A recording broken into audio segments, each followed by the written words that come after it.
Ninja Gaiden 4 brings a diverse arsenal for protagonist Yakumo from the Raven clan, focusing on intense combat and transformations via Blood Raven form, an evolution that consumes the KI bar and drastically alters the moveset, making weapons slower but devastating, ideal for breaking guards and interrupting enemy attacks.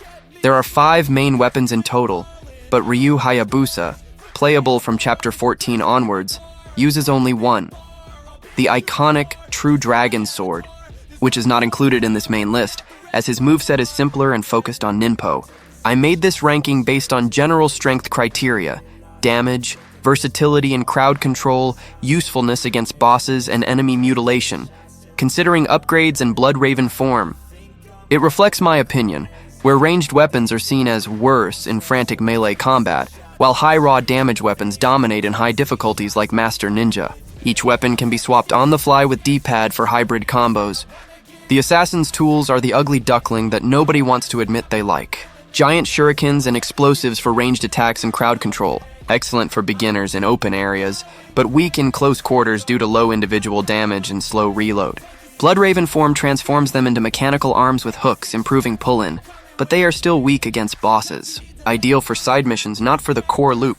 The most interesting thing about these weapons is the absurd versatility they offer. You can use shurikens to interrupt enemy combos at range, create openings for melee attacks, or simply weaken groups before getting into the brawl. Smoke bombs are essential for resetting chaotic situations and giving you that necessary breather when you're surrounded. It's a weapon that rewards creative players who know how to mix stealth with aggressiveness. Assassin's tools maintain that classic ninja aesthetic that the series has always delivered. The smoke bomb effects are excellent and really cover the battlefield, while the shurikens have that characteristic shine in the air. Yakumo's animation using these tools is fluid and brutal, maintaining the frenetic pace that defines Ninja Gaiden. It's beautiful to watch and even more satisfying to execute. In the overall weapon ranking of the game, Assassin's tools are not the most powerful option in terms of raw damage, but they compensate with utility and field control. The dual blades start as Yakumo's initial weapon, fast and agile, with fluid combos for Izuna drops and Flying Swallow. Great for quick mutilation in crowds, but lacks range and raw damage against armored elites. Blood Raven form unites them into a huge katana for wide sweeps. Versatile, but basic compared to specialized ones. Dual blades make you feel like a true death dancer. When you wield these twin blades, the sensation of speed and fluidity is instant. It's as if Yakumo drank 3 Red Bulls and decided that cutting an enemy with one sword wasn't enough. It needed to be with 2 at the same time. The cadence of the strikes is hypnotizing, and you find yourself doing combos just for the pleasure of seeing that bloody ballet happen on screen. What really sets dual blades apart from other weapons in the game is how they completely transform your combat style. You stop being the calculating ninja waiting for the right moment and become a steel hurricane that doesn't give the enemy time to breathe. The speed of attacks compensates for any lack of range or raw power. While other weapons need perfect timing, dual blades are more forgiving and reward pure aggressiveness. It's the perfect weapon for those who like to pressure the enemy without giving respite. Visually, dual blades are a spectacle on their own. Each combo creates these light trails that seem to draw abstract art in the air, and when you land an Izuna drop with them, it feels like the universe itself stopped to applaud your execution. The blade design manages to be elegant and brutal at the same time. They're not just 2 pieces of sharp metal, they have personality. Team Ninja nailed the details, from the metallic sound when they clash to the way Yakumo stores them on his back between fights. Now, I won't lie, mastering dual blades requires commitment. At first, you'll feel like an uncontrolled blender, spinning and cutting without much sense of what you're doing. But when that click happens and you understand the weapon's rhythm, man, it's transcendental. You start chaining combos you didn't know were possible. Cancel animations with surgical precision, and transform impossible encounters into demonstrations of ninja supremacy. The learning curve compensates for every frustrating death in the process. The staff focuses on crowd control with long spins and sweeps. Good for keeping distance from groups of ghost fish or agile ninjas. Blood Raven form turns it into an explosive hammer with high stagger and area damage. It rose in the ranking due to upgrades that add aerial combos, but it's predictable in 1v1 against fast bosses. Unlike faster and shorter weapons like the iconic Dragon Sword, here you can maintain a safe distance from enemies, practically playing Don't Touch Me.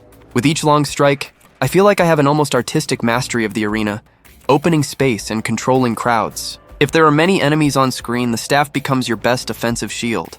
But don't be fooled thinking everything is roses. Being slower and requiring long combos, the staff asks for some patience and precision, especially against bosses or more agile enemies.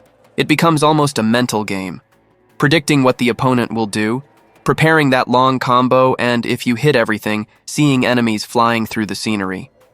I confess that in the first hours I struggled, but then everything became delicious. The visual of the staff in Ninja Gaiden 4 also doesn't go unnoticed. It almost seems like an extension of Hayabusa's own style.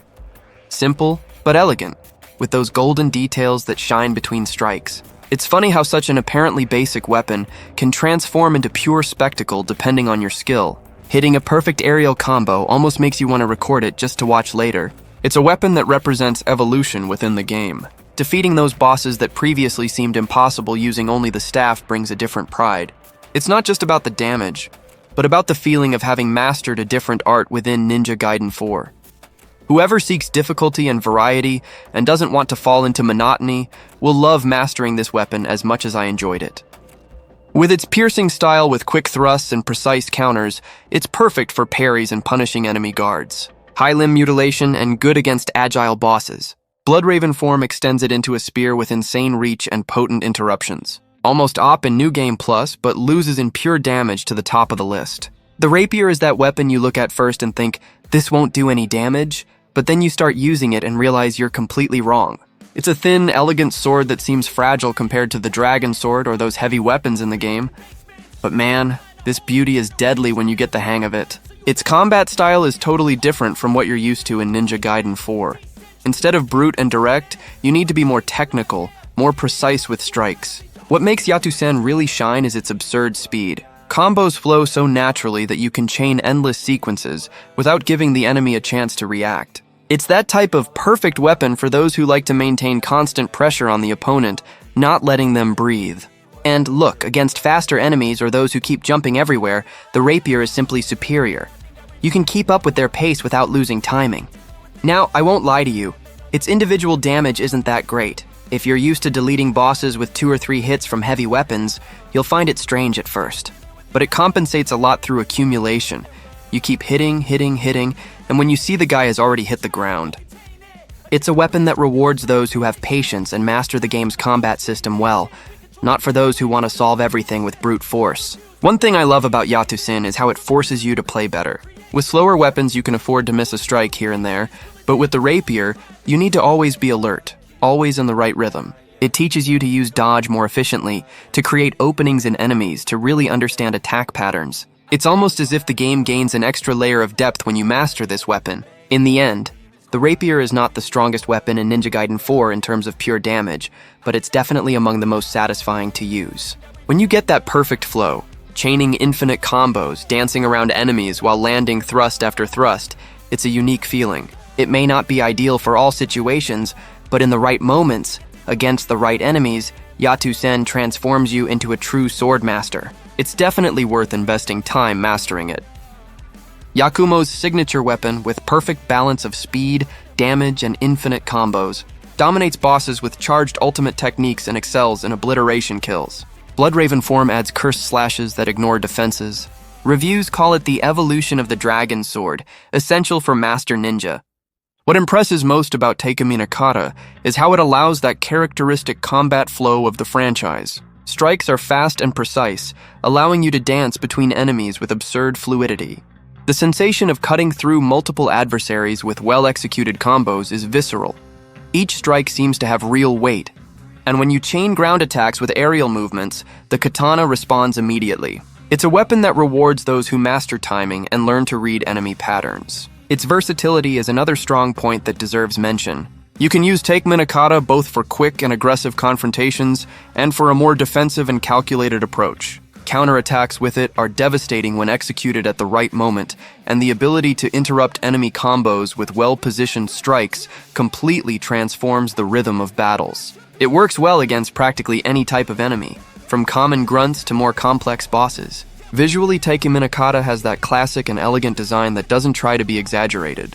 It's a traditional katana with subtle details that show its importance without needing flashy visual effects all the time. When you unsheath it in slow motion during certain sequences, you can appreciate every detail of the blade.